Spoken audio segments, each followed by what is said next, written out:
Hello, my name's James Cridland. I am the editor of Podnews, which is a daily podcast newsletter all about podcasting. And I'm the guest this week on Podcast Besties. Hello, Podcast Besties. It is the debut episode, and I have got James Cridland on the show today talking all about SEO for websites and podcast apps. Plus, he's helping you audit your podcast. We're going to tell you how, and how to get that press release right. But first, we discuss James's place in podcasting history, which I personally found very interesting. But if you are just here for the tips and the fish and chips references, jump ahead to the 6.5 minute mark. All right, James, let's get started. First, just give the besties like the Cliff's Notes of your podcasting origin story, because I think you're an OG, right? Well, I'm kind of an OG, but I feel bad claiming that I'm an OG, so I'm not going to claim that I'm an OG. But yeah, I was working for a radio station in the UK called Virgin Radio in 2005 or late 2004. I saw this thing called podcasting, and I thought, oh, podcasting, that sounds interesting. And so we worked out a method of producing the first daily podcast from a radio station in the UK back in March of 2005 is when we launched, with a press release that used the word podvertising. Sorry about that.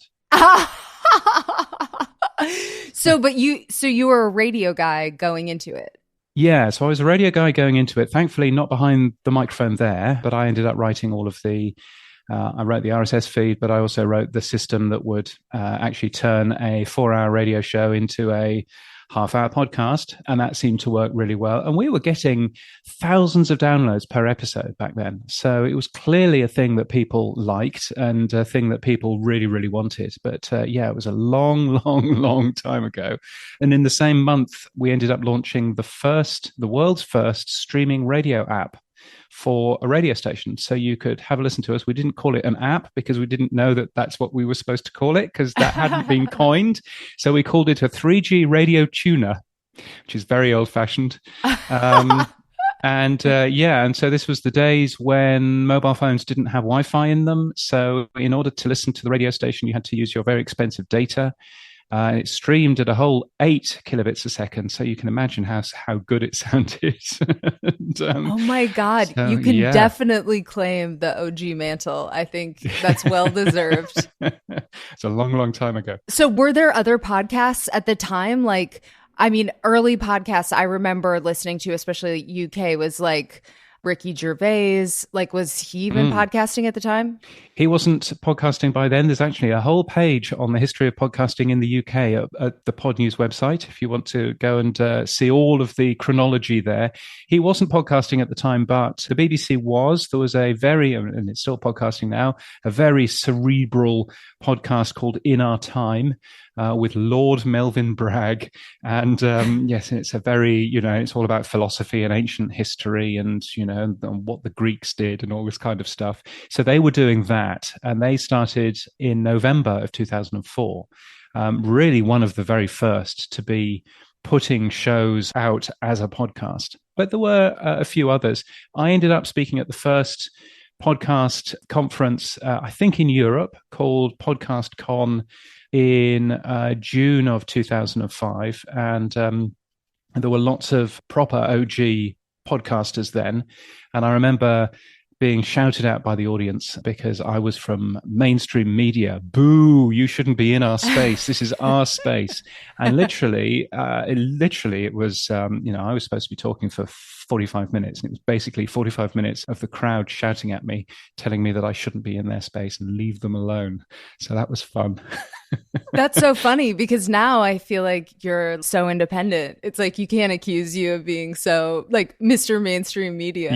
Yeah. Well, back then I was taking my paycheck from, a large commercial radio station, and and absolutely fine. But I think what I was trying to do then, as I tried to do now, was to share the experiences that we had. We were working on the idea, we were recording an awful lot of bands in our studios. And one of the things I wanted to end up doing was to make those tracks available as pod-safe music, if you remember that. So you could actually start playing, if you wanted to play a Coldplay song absolutely fine. Play a Coldplay song, but play the recording that we had done, because then the record companies don't have anything to say about it. It's just purely the agreement that we had made with the band, rather than with any record company. So I was really keen to explore that, and basically open up our library of about 2,000 different tracks to the podcast community. I thought that would be a really cool thing. That's fascinating. Things are never as easy as they might be. Right. So when did that come into the picture, and how did that get started, and why? What was your motivation? Why did you do it, James? So I was in LA. So I'm a radio consultant. So I consult with a ton of different radio companies across the world.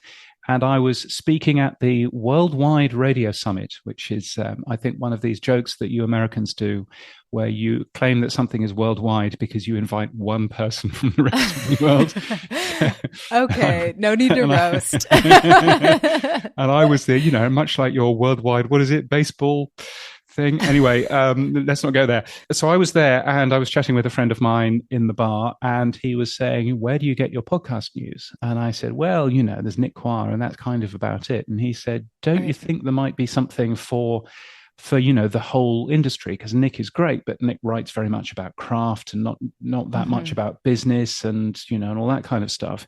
And I thought, well, yeah, that sounds interesting. So this was back in 2017, in May of 2017. And yeah, so by the end of June, the first edition of Podnews had gone out to about 5 people who had signed up. And I've been doing it ever since, every single day, ever since then. Well, it's an incredible resource. Most people listening probably already know, but if you're not, you should be subscribed and get the daily update. And you have, probably because you've been writing every day, your website is like so dominant on the web. When I search anything related to podcasting, you are like right up there, or any sometimes just adjacent things. I'll be like, damn, James, good job. So give us a little tutorial. Like, what's your website strategy, and kind of like, how do you maintain that? Okay, well, I mean, I guess that there's 2 things. There's the point of the website. Why is the website there? And then there's the whole SEO stuff. And I always think that it's worthwhile starting at why the website is there. And a lot of people don't like the layout of the website because it's quite simple. And particularly on the front page is all about getting the newsletter. That's what the website is for. So if you visit the podnews.net website, the only thing that you will probably see is a big sign-up box to get the newsletter, and lots of reasons why that might be. And there's been a lot of different, just sort of playing around with language and playing around with words and testimonials and graphics and things, just to really focus on that one thing, which is, I want you to sign up for my free newsletter. And I think we kind of forget that when we're making sites, and we make the website look very, very beautiful and everything else. But actually, if you're making a website for a podcast, the most important thing is to make it really obvious it's a podcast. You'd be surprised. And then also B, just highlight the official buttons. Don't go redrawing anything. The official buttons for Apple, for Spotify, and probably Google Podcasts as your big 3 calls to action at the top of the page. Don't hide those at the bottom. Make those really, really obvious so that people know as soon as they get to the website, this is a website about a podcast. How do I sign up for it? Oh, there's the Apple button that I recognize. And so it's very much focused around just making sure that call to action is as simple as possible. And it converts, right? Yeah, and it seems to convert really well. So I've got more than 26,000 people signed up as of today, which is nice. And, I've built lots of stuff so that I can actually work out where people are coming from and why people are signing up and all of that. But actually, just on the very basic, making it really clear. Don't point people towards, and here's lots of articles and here's lots of, other things. If the thing that you want them to end up doing is to subscribe to your newsletter or to get your podcast or whatever. Totally. Okay. So then the rest of it, like me seeing you in the news results constantly, like what's the kind of back end SEO stuff that is also working on a monster level? Yeah. So firstly, I write all of my own code because because of course I do.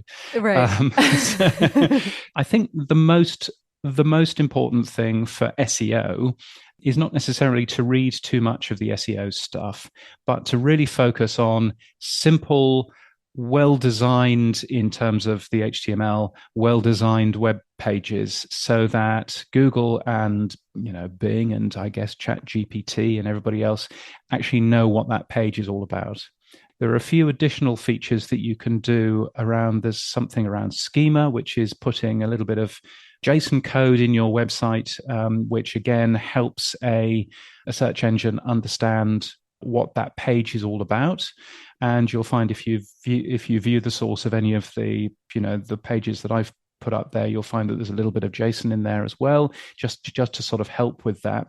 But really, again, it's just making sure that the pages are simple and straightforward, which is why there isn't a sidebar and there aren't lots of ad banners, and there isn't, if you like that, you'll like this stuff.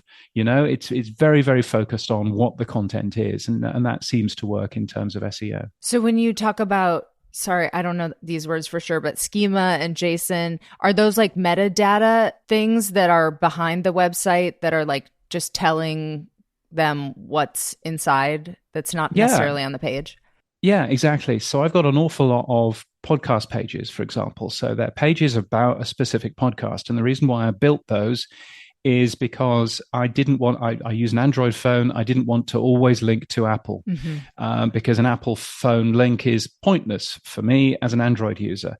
So therefore, I wanted to make a really simple page that was straightforward, that basically allowed you to find out more about this particular podcast and subscribe to that podcast in your podcast app of choice. So that's basically what I've ended up doing there. And so those podcast pages also have a little bit of code in them, of computer code in them, which tells Google, this is a podcast. This podcast is called this. It's related to this link on Apple and this link in other places as well. It's got some audio on it, and here is the audio. And so all of that data is hidden away in the page to help Google understand, this is about a podcast. This is about its ratings. So I pull ratings in from Rephonic, which is a service that has ratings for your podcast all over the place. So I pull those in so that when I appear in a Google search result, it's got a little rating next to it, and it just looks a little bit more exciting than just a piece of text. And so, quite a lot of that is just focused around on helping Google understand what all of this is about. So Google, I think, calls it, what does Google call it? I've forgotten now. But there's a whole website about this called schema.org, which has all kinds of information. It's really, really techy. But the easier way to work it out is Google offers this really good service, which is called the Webmaster's Console, I think. Maybe it's the Website Owner's Console or anything else. But anyway, it should be the Webmistress's Console, frankly. In fact, I believe it's called the Search Console now, because I think they actually might have I just signed up for that. Yes. Yeah. And so that is really helpful because that tells you all kinds of useful information about how people are finding your web pages, what you could be doing better to make your web pages appear higher, and all of that around, additional information and structured data and everything else. So that's a super useful thing. The other thing that I try and do very, very, very carefully is to make sure that the web page loads as fast as possible, which means no massive large graphics, or if you do massive large graphics, make sure they're really optimized so that they load very, very fast. There are a couple of little tricks that I've done in the web pages themselves so that images only load if you're actually going to look at them. So there are lots of images at the bottom of the page. It's called lazy loading, so that they only start loading if you scroll down. And if you don't scroll down, they don't start loading. And so, of course, Google sees that and goes, oh, great. This is a really nice, fast loading page, because Google uses the speed of your web page as one of the reasons to put you higher in that list. And so I've focused very, very much on, really making sure that the pages load as fast as possible, which is why there's not too much, clever fonts or lots of images or anything else. It's as simple as possible so that your web browser can load it as fast as possible. And then hopefully Google thinks that this is a good page to show other people. Hey, besties! Just a quick shout out to the BFFs who make all of this possible. Hey, Canadian podcasters, are you tired of feeling like the podcasting space is fractured between indies and networks? Well, Pod the North is the Canadian podcasting newsletter that's changing all of that. Read the latest issue at podthenorth.substack.com. In March of 2019, host Amy Lewis lost her sister, but she decided to use her grief for something productive and fun. So she started a podcast as a way to relive and share memories from the 80s, 90s, and early 2000s in her sister's memory. I think this is such a cool way to honor a loved one. So check out the Pop Culture Retrospective podcast. Soothe your promotional aches and pains with a free subscription to the Podcast Clinic from Podspike. Get monthly tips, tricks, and articles to help your podcast marketing become that little bit easier. Go to podspike.com. P.S. Podspike offers a la carte podcast promotional services, and it's a really great way to get started if you are on a budget, as I usually am. What happens when the watchdog tasked with overseeing the largest law enforcement agency in the country looks the other way? In Bad Watchdog, host Marin Macklis exposes a series of shocking cover-ups at the Department of Homeland Security. Oh my God, none of us are safe. The first season of Bad Watchdog is out now. And if you stick around to the end of the episode, you get to listen to the trailer. And guess what? You can be a Podcast Bestie sponsor too. All levels of Podcast Bestie advertisers will now receive a baked-in ad on the show in addition to their advertisement in the newsletter. So check out podcastbestie.com/advertise for more information and to book your ad. So that page that you have for each podcast that you just mentioned a minute ago, I've been looking at mine, and you can sort of use that to optimize because it'll tell you if you're not showing up on certain players. Can you kind of walk people through the other ways that they can use that page? Yeah. So what I did notice when I started these pages is that there were lots of podcast owners who had not necessarily set their podcast up to succeed.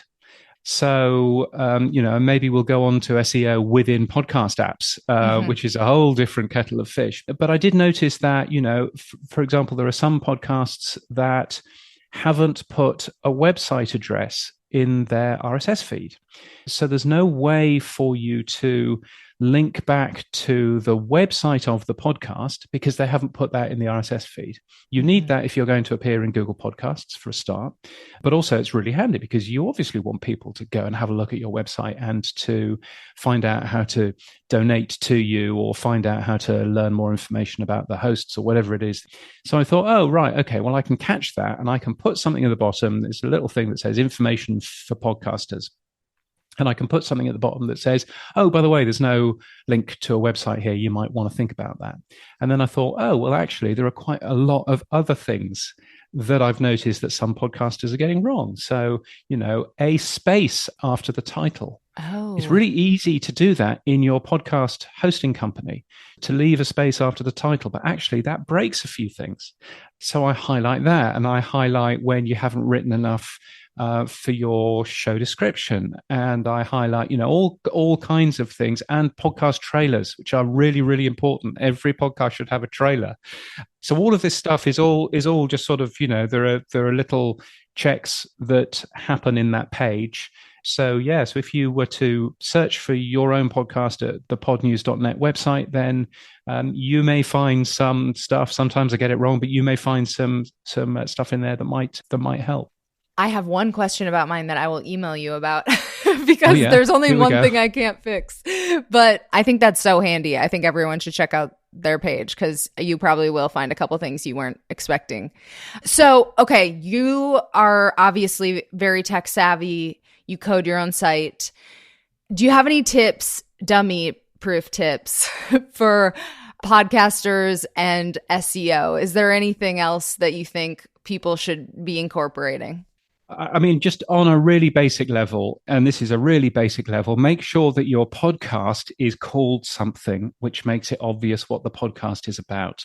It's really easy for you to go, oh, I'm writing a podcast about, fish and chips or something. So I'll call it, assault and battery. You know what I mean?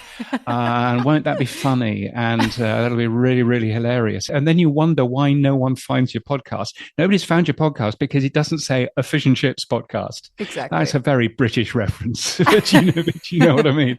So, so making it really, really obvious. And that's one of the reasons why Podcast is as big as Podcast is because they started by doing all of their podcasts were all called really obvious names. They have a podcast about serial killers and it's called Serial Killers. They have a podcast about daily horoscopes, which is called Daily Horoscopes. And so whenever you go into a podcast app and you're searching for, I want a podcast about serial killers, I'll just type in serial killers. Then Podcast Serial Killers appears at the top of the list. Brilliant. And it surprises me that there are so many podcasts out there that have basically gone, oh, let's think of the most obscure pun we can possibly call our podcast. Nobody will understand it. So that's the first thing. The second thing is not to use the word podcast in your podcast title. Unless you're Podcast Bestie, because I'm a podcast about podcasts. Well, so there are 1.7 million podcasts out there with the word podcast in the title. Now, I don't know about you, but I would rather be easier to find for any search engine algorithm than, there's another 1.7 million out there with this word in the title. So people know that it's a podcast because they're searching for it on a podcast app. If you're advertising it on an ad banner in the street, absolutely write the word podcast on there because otherwise no one will know what it is. But on the podcast itself, you don't have to worry about that. On your website, yes, not on the podcast. So please don't add the word podcast onto the end. It's not the fish and chips podcast, it's fish and chips or something else. You know what I mean? So, so just being really obvious about that, but also using your show notes, or rather, let's be more clear about this, your episode notes, the description of your podcast that you have probably gone into your podcast host and you've gone, they want something else from me. I'll just quickly rattle off a sentence and blah, blah, blah. Joe Rogan's is something like thoughts from a Gaian mind. Yeah, that's all that Joe Rogan's description is. So from that point of view, again, those are things that both Google uses to search for you, but also all of the big podcast apps will search through your show name and through the description for your show as well. So, a really good example that I saw the other week, there's someone who has just put up a podcast about Major League Soccer. And they called it the MLS, MLS Weekly or something like that. And the description said, all the goings on in all of the MLS leagues. And I said to them, you might want to use the word soccer in there somewhere so that people might be able to find, explain what MLS means so that if somebody is searching for Major League Soccer, then they will find it. And also, by the way, there are another 179 countries out there who call it football. So you might want to put football somewhere in the description so that people will find it if they're doing a web search for football. So it's coming back to just keeping it as easy as possible for the algorithms to understand what your podcast is all about. And then that will help people search for your particular show and find your particular show. And then you mentioned the apps. And especially with the episode descriptions, have they gotten better at combing through that stuff? Well, so the one thing that we know about apps, and I did some work a couple of years ago now around what apps actually look at and what they don't. So I worked with Mark Steadman, who does podcasting in the UK, and we both came up with words that don't exist in Google, which was quite difficult. And once we came up with those words that don't exist in Google, we put them into some of our podcasts and we waited 2 or 3 weeks. And then we went back and we started searching for those imaginary words in all of these podcast apps so that we could find out what different podcast apps were indexing and what they weren't. So we ended up learning very, very clearly that, for example, Apple Podcasts will search through your podcast title, will search through your description for the podcast and will search through the episode title, and that's it. They don't search through your episode show notes.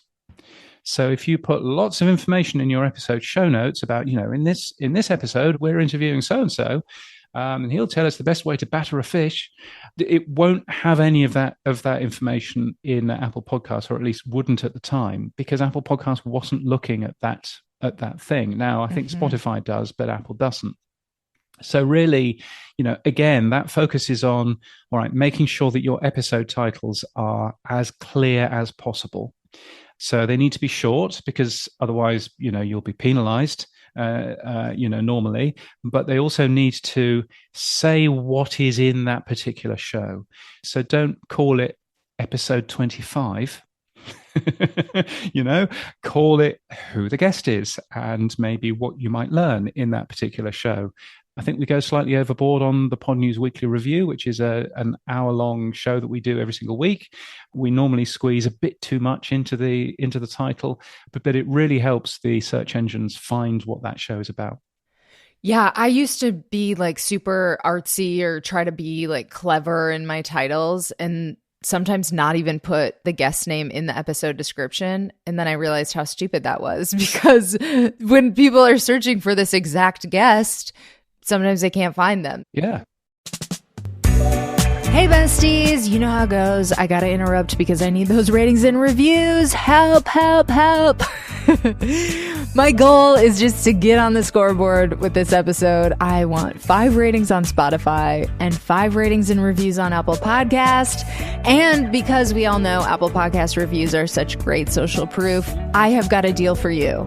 If you leave a 5-star rating with a review on Apple Podcasts and you email me a screenshot with your name and the name of your podcast, you are going to get a free shout out on the next episode.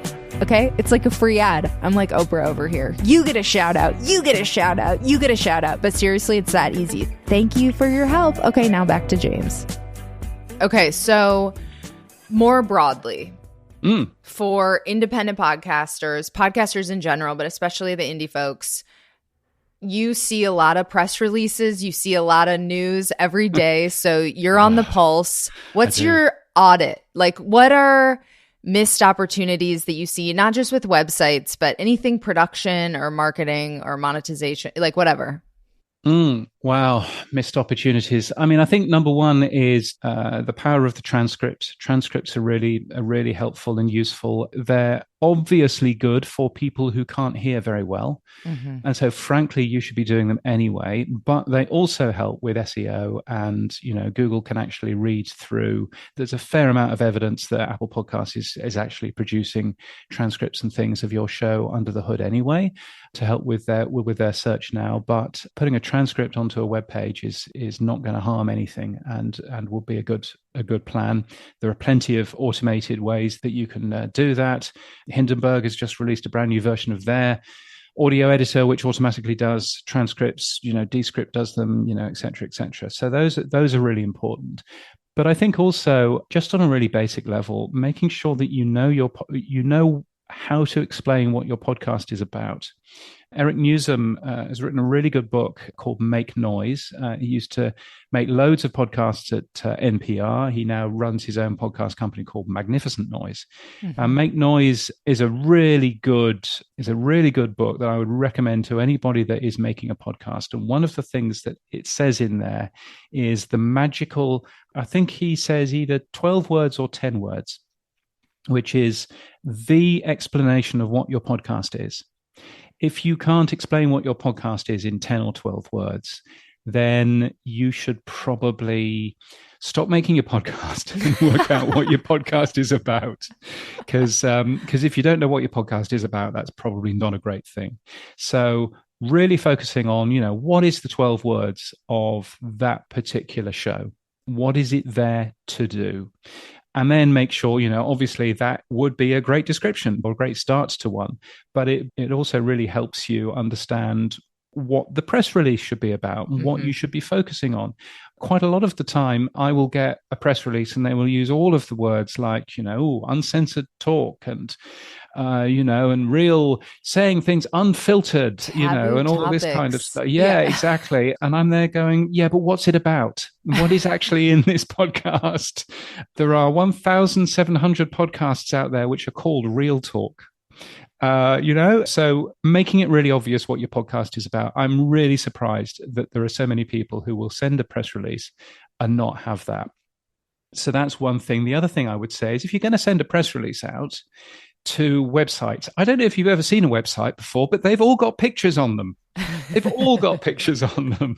So please don't just send out a press release, which is a piece of text, and assume that that is going to be enough for most people. You stand a much better chance of that being published in a newspaper, in a website, if there's a great photograph that goes alongside it. And you're very good at this. Every press release that I've received from you has at least 2 photographs of you, and I can at least use one of them. So from that point of view, that's super good. But you would be so surprised at how many people don't send any photographs, and people like pictures of other human beings much more than a podcast thumbnail or that sort of thing. So a picture of a human being, probably recording a podcast maybe, or just posed in a nice way. So that's a really obvious thing. And I'm so surprised at how few podcasts, even now, will send a nice photograph alongside. Yeah. Any other big press release bloopers that you see on a regular basis? Some people send me press releases and they forget to mention what the title of the podcast is, which is always a winner. And some people send me press releases without actually checking that their podcast is findable in Apple Podcasts. I'm not the world's biggest fan of Apple Podcasts, but kind of if you're not in Apple Podcasts, you're not a real podcast, basically. No. And obviously there are some shows which are exclusive to certain platforms and everything else, and that's all fine, kind of. But if you are a standard show which is available on lots of different platforms, just make sure that you're in Apple, because if you're not in Apple, you are missing so much. It's 40% of the world's podcast plays, but the Apple directory also serves probably another 50% or 40% of other apps as well. So make sure that you're in there. That's one of the most important things. Totally. Okay, so last big question. You have a monster email list.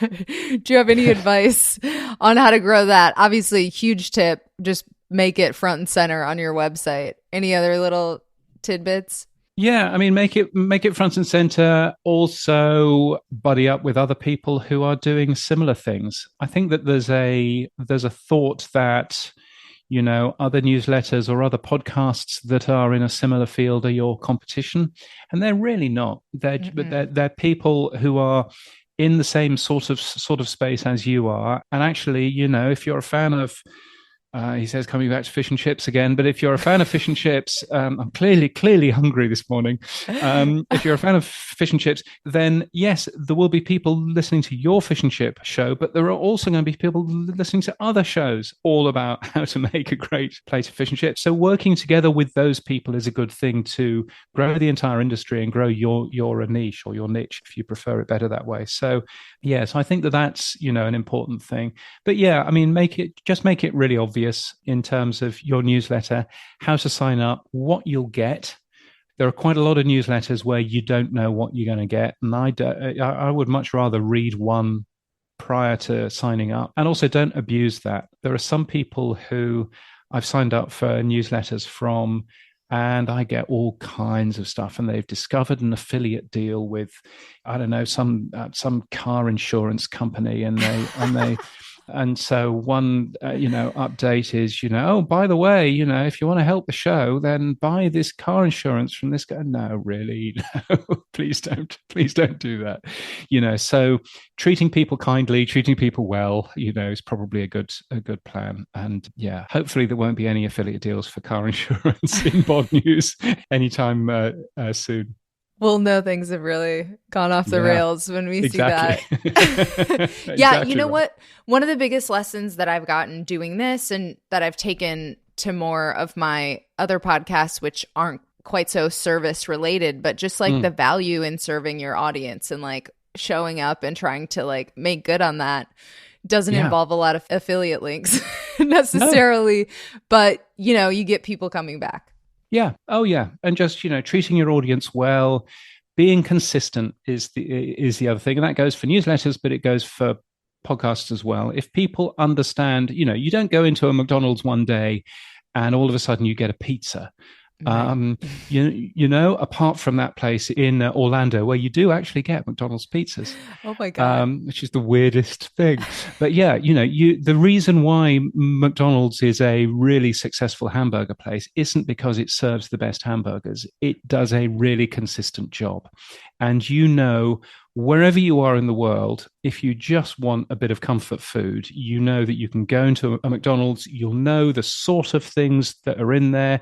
They don't serve you beef in India, for example. They serve you this weird Queensland burger here, which has beetroot on it, or beet, I guess you would call it, which is a very strange experience, but it's still a consistent experience. So making sure that you do that, come out every week if you're a weekly show, on the same day if you can, all of that kind of stuff is really important because people begin to build their lives around your podcast. And if you miss a week or you miss a day or however it works, then you're actually genuinely messing people's lives up. So you should kind of be a little bit more careful on that. You're reading me for filth right now, James. Am I? Uh-oh. No, I'm consistently inconsistent. That's how it is. Is there anything else you would like to share with the besties before we close today?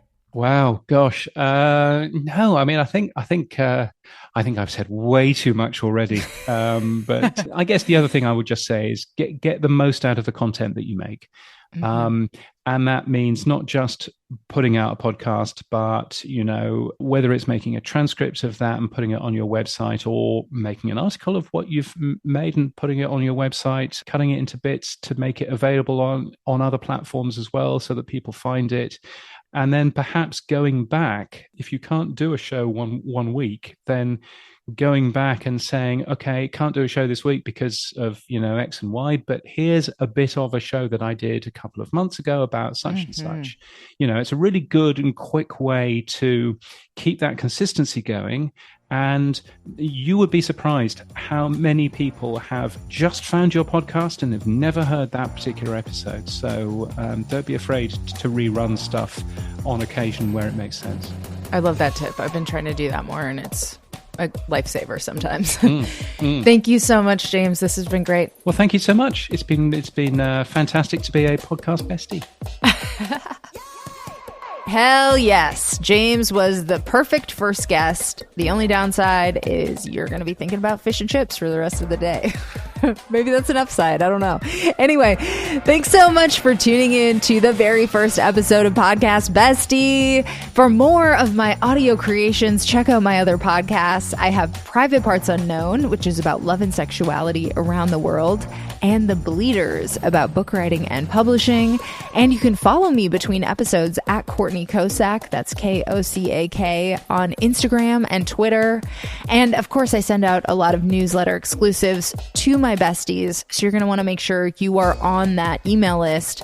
So go to podcastbestie.substack.com/welcome. And now for the Bad Watchdog trailer. Okay, this shit is wild. Here we go. The Department of Homeland Security is a federal agency that you may not be paying attention to. But over the last several years, it's been at the center of a lot of controversy. From Secret Service agents roughly clearing BLM protesters in D.C., to the crisis at our southern border. One agent was caught on camera swinging his horse strap at one of the migrants. To January 6th. We just had protesters. T-circle, breach the line. We need backup. It's a powerful agency. But what happens when the people inside it abuse their power? And what happens when the watchdog tasked with exposing those abuses, chooses to look the other way.